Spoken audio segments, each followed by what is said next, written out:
বর্ধমানের জামালপুরের পর নদিয়ার কৃষ্ণগঞ্জ। নদিয়ার সীমান্তবর্তী অঞ্চলে বিভিন্ন জায়গায় আধার বাতিলের অভিযোগ। একাধিক বাড়িতে আধার কার্ড বাতিলের চিঠি সামনে এসেছে। আতঙ্কে নিধিপতা, গোবিন্দপুর, টুঙ্গি সহ একাধিক গ্রামের মানুষজন। ব্যাংক থেকে অনেকে টাকাই তুলতে পারছেন না। কেন কেন্দ্রীয় সরকার আধার ফেরত নিল, এমনটা প্রশ্ন তুলছেন গ্রামবাসীরা। সুবল মজুমদার রয়েছেন আমাদের সঙ্গে। সুবল, এখনো পর্যন্ত গতকাল মুখ্যমন্ত্রীর আশ্বাসের পর কি পদক্ষেপ প্রশাসনের, কি বলছেন গ্রামবাসীরাই বা? দেখো, গতকাল মুখ্যমন্ত্রী বীরভূমের যে সভা থেকে পরিষ্কার বলে দিয়েছেন যে যাদের যাদের কাছে এরকম আসবে তাদেরকে আমরা, উনি চিফ সেক্রেটারির সাথে কথা বলেছেন এবং তাদের যে সমস্ত প্রকল্প, রাজ্য সরকারের যে সমস্ত প্রকল্প, সেক্ষেত্রে কোনো অসুবিধা হবে না।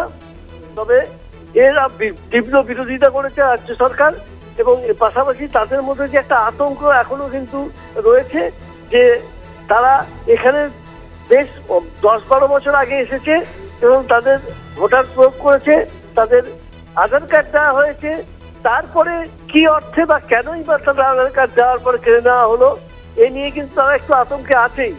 যদিও তৃণমূলের তরফ থেকে আশ্বাস দেওয়া হয়েছে কোনো অসুবিধা হবে না, পাশে তৃণমূল রয়েছে, পাশে রাজ্য সরকার রয়েছে, তারা হয়তো একটু আশ্বস্ত হচ্ছে।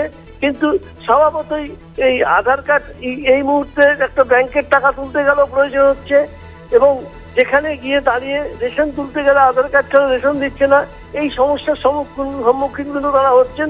এই কারণেই কিন্তু তারা একটু আতঙ্কে এবং নতুন করে জানা যাচ্ছে যে তারকনগর বলে একটি জায়গাতেও বেশ কয়েকজনের বাড়িতে এরকম ধরনের চিঠি এসছে যে তাদের আধার কার্ড। একদমই সুবল, তুমি আমাদের সঙ্গে থাকো। আধার বাতিল নিয়ে আতঙ্ক তৈরি হয়েছে জামালপুরের পর কৃষ্ণগঞ্জ। আধার বাতিলের অভিযোগ গ্রামবাসীদের। কি বলছেন গ্রামবাসীরা, শোনাবো। আপনারা বলে দেন, আর যদি আমাদের খেদাই দেবেন তাহলে আপনারা আমাদের এই ভারতবর্ষে জায়গা দিলেন কেন? আধার কার্ড করে দিলেন কেন? ভোটার কার্ডটা করে দিলেন কেন? রেশন কার্ডটা কেন করে দিলেন? তাহলে আমরা এখন কি করতে পারি? দেখুন, আমরা তো লেখাপড়া জানি না, তা ভুল ক্রমে আমরা তো আসেই যখন পড়েছি, তো আমাকে তো একটা সংসদের বিরুদ্ধে একটা জিনিস আছে, তাই এইটা আমরা উপর নেবেলে জানানো, কোন কায়দায় জানানো যায়। এখন আমরা ভাবছি এখন আমরা বাঁচবো কীভাবে? আমাদের ব্যাংকের টাকা বন্ধ, রেশন দিচ্ছে না, ব্যাংকে গেলে বলছে আধার কার্ড লক হয়ে গেছে, টাকা পাবা না।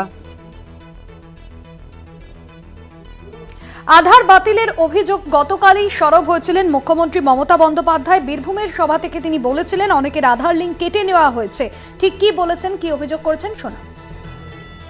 আমার কাছে অনেক খবর আছে, অনেকের আধার কার্ড লিঙ্ক কেটে দেওয়া হচ্ছে। জামালপুরে 50 জনের কাটা হয়েছে। জামালপুরটা বর্ধমানে, বীরভূমেও কাটা হচ্ছে, উত্তর 24 পরগনাও কাটা হচ্ছে, দক্ষিণ 24 পরগনাও কাটা হচ্ছে, নর্থ বেঙ্গলেও কাটা হচ্ছে। প্রথমে বলবে আধার না হলে তুমি চোখে দেখবে আধার, তোমার ব্যাংক অ্যাকাউন্ট হবে না, তুমি কোনো সুযোগ পাবে না।